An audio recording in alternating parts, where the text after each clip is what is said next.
Bonjour à tous et bienvenue sur Partout Tactics pour cette nouvelle vidéo qui va être un peu plus longue que d'habitude puisque nous allons voir ensemble toutes les capacités améliorées que l'on peut rencontrer dans le jeu. Alors les capacités améliorées, les Improved Abilities, sont des aptitudes que certaines figurines vont avoir et comme vous pouvez le voir, elles sont réparties en deux catégories. Il y a celles qui vont concerner le mouvement et qui vont avoir le petit symbole, vous voyez là, hop, de quelqu'un qui a l'air de courir, et une capacité sur le ciblage, et que l'on va reconnaître grâce au symbole en forme qui ressemble à une espèce de cible quand on joue aux fléchettes ou qu'on fait du tir à l'arc. Donc, comme vous pouvez le voir, ces capacités améliorées, c'est encore une fois pas mal de texte.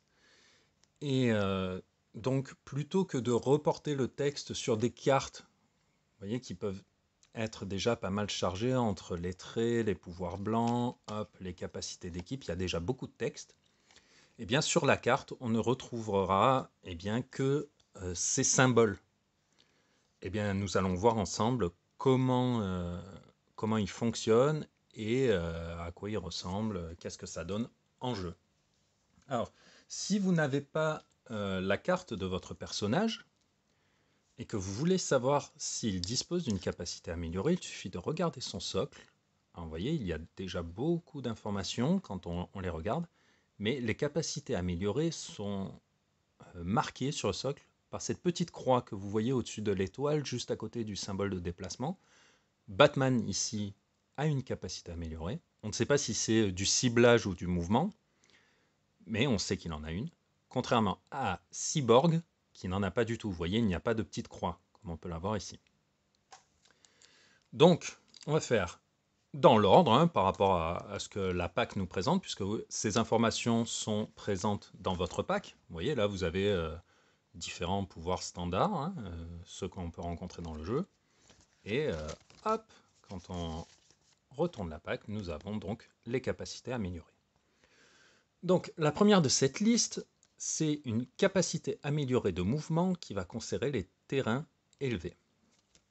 Alors, nous allons voir sur la carte de Batman que, contrairement à Cyborg, vous voyez bien qu'il a le petit bonhomme qui court, donc capacité améliorée de mouvement, qui va concerner les terrains élevés. Les terrains élevés sont délimités sur la map quand vous jouez par un trait rouge. Il est donc logique que le symbole qui s'y rapporte soit de couleur rouge. Donc, un personnage qui a la capacité améliorée de mouvement qui va affecter les terrains élevés, on va dire, il va pouvoir se déplacer sans être contraint par l'utilisation des deux petits, vous voyez les deux petits losanges là, un, deux, les deux petits triangles qui viennent former un losange. Cyborg, s'il veut passer du niveau 1, qui est indiqué là par les flèches, ici niveau 1, donc dans cette zone là nous sommes sur le niveau 1, s'il veut passer du niveau 1 au niveau 2, il ne peut pas faire n'importe quoi, il ne peut pas juste sauter et arriver ici. Il est obligé de passer par ces deux cases. C'est la règle quand vous jouez à HeroClix. Eh bien, Batman, qui possède donc la capacité améliorée de mouvement sur les terrains élevés, il va pas s'embêter. Il va pouvoir passer par ici. Sans prendre, il peut passer ici, il peut passer à n'importe quel endroit. Il va pouvoir ne pas tenir compte des échelles, des escaliers, des pentes. Il passe du niveau 1 au niveau 2. Il ne tient pas compte des terrains élevés sur son mouvement. Je n'ai pas de figurine qui dispose du pouvoir Improved Targeting Elevated. On va quand même faire, on va dire, semblant. Si Batman disposait de ce pouvoir-là, il pourrait cibler Cyborg alors qu'il est, vous voyez, à un niveau supérieur et pas du tout au bord. Quand vous êtes au bord à HeroClix, on peut se tirer dessus. Quand vous êtes à la fenêtre, vous pouvez jeter des caillasses aux gens qui sont en bas. Si vous êtes dans votre salle à manger, il devient plus difficile pour ceux qui sont en bas de vous atteindre. Eh bien là, si Batman il veut tirer sur Cyclope, s'il disposait de ce pouvoir, sur Cyborg, pas Cyclope, pardon, s'il disposait du Improved Targeting Elevated, il ne tiendrait pas compte de la nature de terrain pour tracer sa ligne de vue et il pourrait tirer sur Cyborg. De la même manière, s'il était ici et que Cyborg était là, on pourrait imaginer qu'il ferait un jet de bat-grenade en cloche, hop, par-dessus, et tac, direct sur la tête du petit Cyborg. Vous voyez, c'est pas compliqué, c'est juste qu'il y a beaucoup de texte et il faut se rappeler à quoi se réfèrent les différents symboles. Là, mouvement, ciblage, terrain élevé, vous n'en tenez pas compte. Voilà, c'est pas très compliqué. C'est compatible avec les différents pouvoirs que vont avoir les personnages, évidemment. Là, vous voyez que Batman a le pouvoir sidestep, avec son pouvoir de déplacement, avec sa capacité de mouvement améliorée qu'il a ici. Il peut faire son sidestep, 1, 2, sans avoir à être obligé de passer par l'échelle. D'accord? Et là, il peut faire son action ensuite. Donc voilà, pas très compliqué. Nous allons ensuite passer, hop, on garde le petit cyborg qui va être pratique, puisqu'il n'a pas de capacité améliorée, il va nous servir de cobaye. Et nous allons prendre les cartes pour les personnages suivants qui vont nous servir pour les mises en situation. Nous voyons ensuite que nous avons Improved Abilities Movement sur les Hindering Terrains. Alors, en mouvement, il n'y en a pas, puisque les terrains gênants aujourd'hui n'affectent plus le mouvement. Ce n'est pas la peine que je revienne sur ce que ça faisait avant, ça ferait que vous embrouillez. Là, en gros, quand vous vous déplacez, un terrain gênant ne vous dérange pas. En revanche, quand vous allez tirer, et là ça devient intéressant, hop, on va prendre le Docteur Strange suprême, hop, on va prendre Cyborg, hop, on va le placer ici, on va essayer qu'il soit quand même dans le champ de la caméra. Lorsque vous allez avoir, vous voyez bien, hop, le petit symbole en forme de cible, comme une cible quand on tire à l'arc ou aux fléchettes, et terrain vert, donc les terrains gênants. Lorsque vous faites votre tir, vous ne tenez pas compte des terrains gênants. Aéroclix, il faut savoir que lorsque vous ciblez un personnage avec une attaque à distance et que votre ligne de vue passe par un terrain vert, que le personnage soit derrière ou qu'il l'occupe, si votre ligne de vue passe par un terrain gênant, la cible a un bonus de défense de +1. Sauf si vous ne tenez pas compte des terrains gênants sur votre ligne de vue. Là, le Docteur Strange suprême, quand il va faire une attaque à distance sur Cyborg, Cyborg n'aura pas le bonus de terrain gênant puisque il a la capacité améliorée de ciblage qui lui permet de ne pas tenir compte des terrains gênants. D'accord? À noter que si le tireur est dans un terrain gênant et pas la cible, vous voyez là, il y a une ligne de vue parfaitement dégagée. La ligne de vue, on va dire, entre guillemets, elle va commencer sur la première case. Vous ne vous bloquez pas, vous ne vous gênez pas votre ligne de vue en étant dans un terrain gênant. D'accord? Donc, si les rôles étaient inversés, voilà, hop, si le Docteur Strange suprême n'a pas le bonus de défense. En revanche, grâce à la capacité améliorée du Docteur Strange suprême, Cyborg ne l'a pas non plus, même s'il est dans le terrain vert. D'accord? Voilà. Juste, la mise en situation et l'explication paraît un peu, un peu chargée, mais en haut, vous ne tenez pas compte des terrains verts quand vous tracez votre ligne de vue pour vos ciblages. Voilà. Pour le suivant, alors, malheureusement, encore une fois, je n'ai pas de personnage avec le pouvoir sur la carte à vous présenter. Je vais simplement vous faire, on va faire semblant, hein.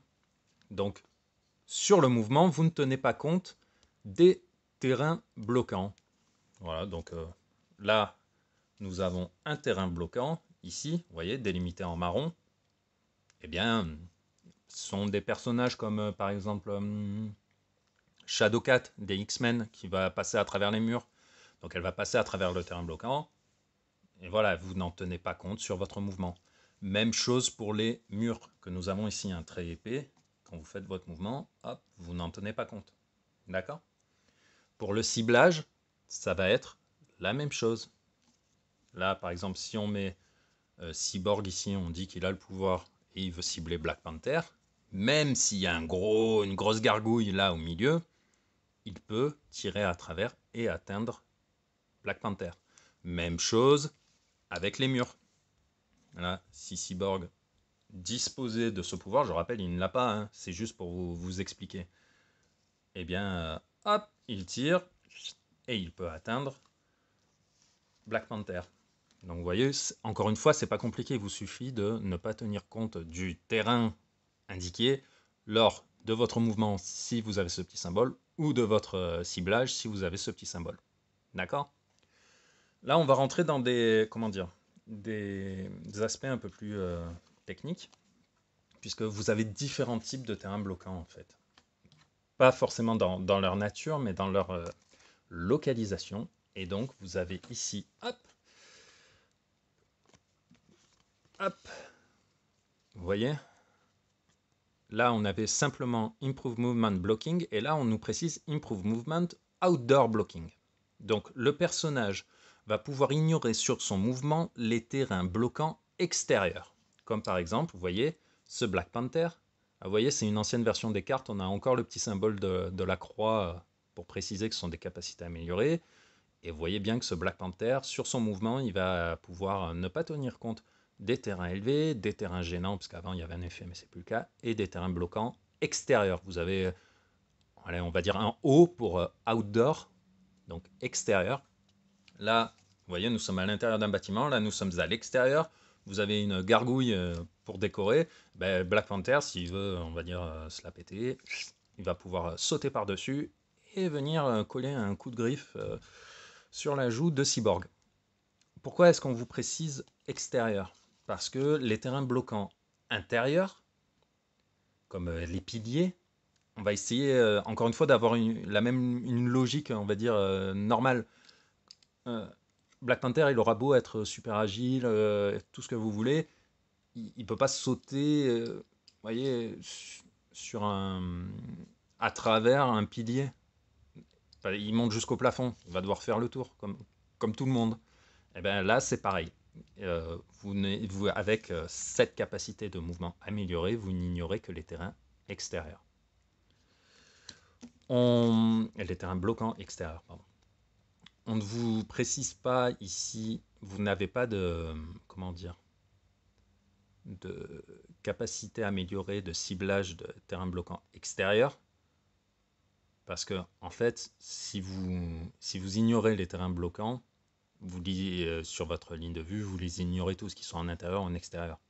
Il n'y a pas de nuance, en fait. C'est simplement pour vous déplacer que là, il va y avoir un effet. D'accord? Alors, ensuite, nous allons voir qu'il y a encore une nuance dans tout ce marronasse. C'est la capacité améliorée de mouvement, Improved Movement Destroy Blocking. Alors, là, notre petit cobaye, c'est le prince du pouvoir. Hop là, Hercule. Hercule, vous voyez, le petit symbole de mouvement, une petite couleur marron avec un éclat qui ressemble un peu au symbole de dégâts. Voyez. Et donc, quand le personnage va se déplacer, il va pouvoir détruire tous les terrains bloquants au travers desquels il va bouger. Alors, imaginons Hercule est là, il dit, bon, ben, je charge Black Panther, 1, 2, 3, 4, 5. Et bien, il va casser tous les terrains bloquants au travers desquels il est passé.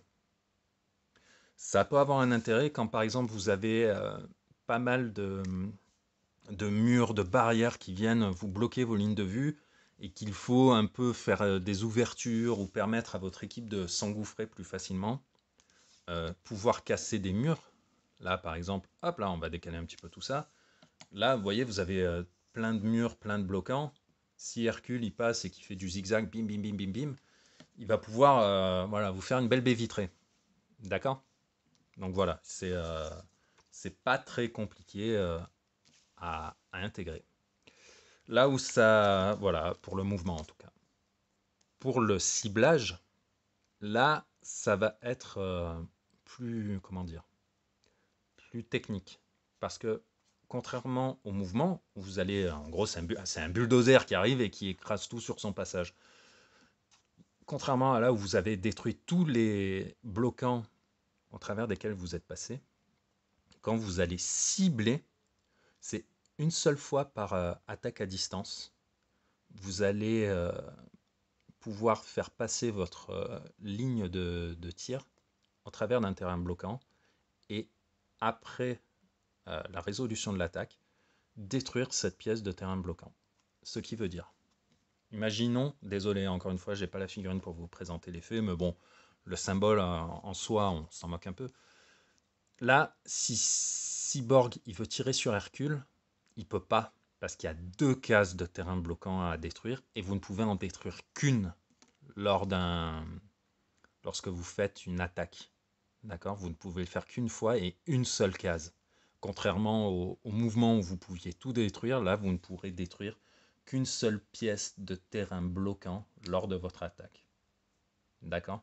C'est la petite nuance, la petite différence que vous allez avoir là, qui, voilà, ça marche vraiment pas comme les autres où juste vous tenez pas compte. Là, non, là, on vous demande quand même un petit peu voilà, de calibrer votre tir, de cibler, de choisir. Voilà. On va passer à la catégorie suivante. Donc, en Improved Movement, personnage. Alors, sur votre mouvement, on va prendre la petite figurine correspondante. Hop là. Donc là, je vous présente le Cosmic Ghost Rider. Vous voyez, lui, il a 2 capacités différentes. Il en a un Improved Movement pour les personnages. Vous voyez, le symbole, c'est le dial, le socle de votre figurine vu d'en haut. Vous voyez, ça fait une espèce d'auréo noir. Donc, sur le mouvement, on ignore les personnages, et sur le tir, on ignore les terrains verts. Sur le mouvement, on ignore les personnages. Cela veut dire que quand je vais me déplacer, je vais pouvoir me désengager sans faire de jet d'évasion.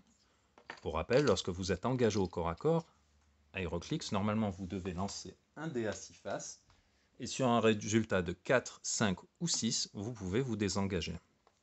Et bien là, ce personnage s'évade, s'échappe automatiquement, et il peut passer dans des cases adjacentes au personnage adverse sans avoir besoin de s'arrêter. Vous ne tenez pas compte, encore une fois, votre mouvement est amélioré, vous ne tenez pas compte des personnages sur votre mouvement. Vous voyez, vous avez juste à relier les 2 informations. Personnage, vous n'en tenez pas compte. Voilà, pas compliqué. Pour le tir, malheureusement, encore une fois, je n'ai pas de quoi... Ah si, pardon, j'en ai un. La torche humaine, vous voyez, qui peut tirer sans tenir compte des personnages sur sa ligne de vue. Alors, en quoi est-ce intéressant? C'est intéressant parce que, hop, hop, imaginons que Hercule et la torche humaine sont dans la même équipe. Actuellement, la torche humaine n'a pas de ligne de vue sur Cyborg, qui est un ennemi. Eh bien, c'est pas grave. Grâce à sa capacité améliorée de tir, il ne tient pas compte des personnages sur sa ligne de vue. Il peut donc tirer à travers, on va dire, Hercule et cibler directement Cyborg. Et si on est un peu plus... hop là, imaginons que là, vous avez en randonnion, hop là, on va faire comme ça, on a Black Panther et la Torche qui sont dans la même équipe. Les 3 Lascars derrière sont des ennemis. Nous avons la Torche humaine qui peut cibler jusqu'à 3 personnages. Hop, vous voyez, 7 cases, 3 personnages. On va essayer de faire le point quand même. Hop là. Non, toujours pas. Ça s'améliore. Ouais, voilà. 7 cases, 3 personnages, puisqu'il a 3 éclairs. Eh bien, je vais pouvoir ignorer Black Panther sur mon attaque. enfin sur ma ligne de vue, pardon, et cibler 1, 2, 3 personnages. Même si Black Panther me bloque la ligne de vue sur Hercule, qui lui-même me bloque la ligne de vue sur Cyborg, qui me bloque la ligne de vue sur Batman, il me bloque rien du tout, puisque hop, grâce à cette capacité améliorée, je ne tiens pas compte des personnages quand je trace mes lignes de vue pour mon attaque. D'accord? Pour mon attaque ou pour un quelconque effet d'ailleurs. Le dernier est un peu plus compliqué et en plus j'ai pas de quoi vous montrer le symbole puisque je ne l'ai pas dans ma collection.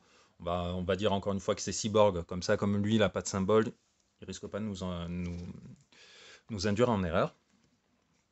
Cette espèce de petite flèche qui traverse deux petits cercles, d'accord? Cela veut dire que votre personnage peut se déplacer. Imaginons là, il n'y a que des ennemis. Il peut se déplacer sans avoir besoin de s'arrêter. Pour rappel, normalement, HeroClix, quand vous rentrez dans la zone de contrôle d'un personnage, vous devez vous arrêter. Là, il n'en a pas besoin. Hop, hop, hop, hop, il peut continuer, sortir hop, même du cadre, on s'en fout, il peut le faire. La différence qu'il va y avoir avec le précédent qu'on vient de voir, c'est qu'il doit quand même se désengager. Ça veut dire quoi? Ça veut dire que si là, Cyborg est engagé avec un ennemi, il doit faire son jet de désengagement. Réussi, il peut se barrer et on ne le voit plus. Si vous faites votre jet de désengagement et que vous le loupez, vous ne pouvez pas vous désengager du corps à corps avec Black Panther. Donc vous ne pouvez pas faire la suite de votre mouvement et voilà, vous devez faire votre jet de breakaway, de désengagement. Pour le ciblage, là, cela vous permet de faire une attaque à distance. Si vous avez donc la petite cible en forme de, enfin le petit symbole en forme de cible, combiné à la petite flèche qui passe à travers les deux petits cercles, vous pouvez faire une attaque à distance alors que vous êtes engagé au corps à corps. Alors, encore une fois, on va prendre Cyborg en exemple parce que j'ai pas de figurine avec le truc, avec le symbole qui correspond. Là, il est engagé au corps à corps avec Black Panther. Il peut quand même tirer sur des ennemis, sur celui-ci, ou encore sur celui-ci. Il peut tirer au corps à corps. Ça, on va dire, ça va être du bon sens pour des personnages comme Cyclope des X-Men. Sa rafale optique, il peut tirer au corps à corps. Il n'est pas obligé de taper avec ses petits poings. Hein. On va pas se faire mal. Hein. On va juste ouvrir la visière et déclencher la rafale optique. Eh bien là, c'est la même chose. Là, vous dites, je peux tirer au corps à corps, mais je peux tirer aussi, même si je suis basé. Vous pouvez faire une action à distance. D'accord? En revanche, il vous faut une combinaison de pouvoirs pour pouvoir, hop, tirer sur Batman. Oui, vous pouvez faire une attaque à distance, même si vous êtes basé. Il vous faut quand même une ligne de vue sur la cible. Et pour avoir une ligne de vue sur un personnage, alors que vous avez Black Panther qui dit c'est avec moi que tu dois en découdre, nous avons vu qu'il vous faut la possibilité d'ignorer les personnages sur votre ligne de vue. Donc si vous avez la combinaison de ces deux pouvoirs, vous pouvez tirer au corps à corps, à distance, à travers les gars. L'intérêt de tirer au corps à corps, c'est si vous avez une pièce adverse avec des hautes valeurs de défense modifiées par des pouvoirs qui ne fonctionnent qu'au corps à corps, que sur des attaques au corps à corps, bien que vous soyez engagé, vous faites une attaque à distance, le pouvoir ne s'applique pas, et donc c'est tout bénef pour vous. Donc voilà, la vidéo est un petit peu longue, j'ai essayé de tout vous présenter, même si je n'ai pas l'ensemble des figurines qui auraient pu me permettre de vous présenter à chaque fois les bons symboles et les bonnes combinaisons, mais je pense que c'est suffisamment bien fait, que ce soit sur la pack, sur les cartes et dans la description, pour comprendre l'utilisation et le fonctionnement de chacune de ces capacités améliorées, de ces Improved Abilities. Qu'est-ce que je pourrais rajouter? Oui, éventuellement que si vous avez l'Improved Movement Blocking, le simple, vous pouvez passer à travers les murs, à travers les terrains bloquants, vous ne pouvez pas vous y arrêter. On va être Là encore, ça relève de la logique. Shadowcat ne peut pas se solidifier quand elle est encore dans un mur en béton. D'accord? Voilà, c'est peut-être la petite précision que je pourrais vous ajouter. Sinon, voilà, on va dire que sur les trois premiers, c'est assez simple à comprendre. C'est juste, ne tenez pas compte du terrain, que ce soit sur votre mouvement ou sur votre ciblage, en fonction de ce que vous avez, en fonction du symbole et en fonction du terrain. Donc voilà, ça va être valable pour le terrain élevé, pour le terrain gênant et pour le terrain bloquant, et également pour les personnages. Ensuite, voilà, il faut simplement être bien attentif, voilà, à ces petites nuances qui vont être pas tout le temps bien visibles. Hein. Vous voyez le petit cercle, le petit symbole d'éclat. Voilà. Et pour ici, bien intégrer la distinction entre les deux. Et je pense que ça devrait rouler. D'autant que vous voyez, ce ne sont pas uniquement des figurines. Là, vous voyez, oui, on a une figurine un petit peu rare qui va avoir deux capacités améliorées. Mais là, nous avons un Black Panther qui était dans un Fast Forces, donc accessible à tout le monde, qui avait une capacité améliorée sur trois types de terrains différents. Là, nous avons encore une fois une commune qui peut détruire les murs quand elle se déplace, une Unco qui va pouvoir tirer sans tenir compte des terrains gênants. Donc voilà, ce sont des choses qui se démocratisent et qui permettent, voilà, un Batman qui ignore les terrains élevés pour se déplacer. Oui, il saute de toit en toit quand il bouge et qui pourchasse les criminels dans Gotham avec sa batte-ceinture et sa jolie cape. Donc voilà, ça nous permet d'avoir des personnages avec des aptitudes qui vont être au plus proche de ce qu'on peut voir à l'écran ou de ce qu'on peut lire dans les bandes dessinées. Voilà. Si vous avez des questions, parce que j'ai conscience que c'est un peu, voilà, hein, c'est costaud, hein, ça tient au ventre, vous n'hésitez pas à me les poser en commentaire. Je prendrai le temps de tout détailler, de tout vous expliquer à nouveau, il n'y a aucun problème. En attendant, je vous dis à bientôt et merci beaucoup.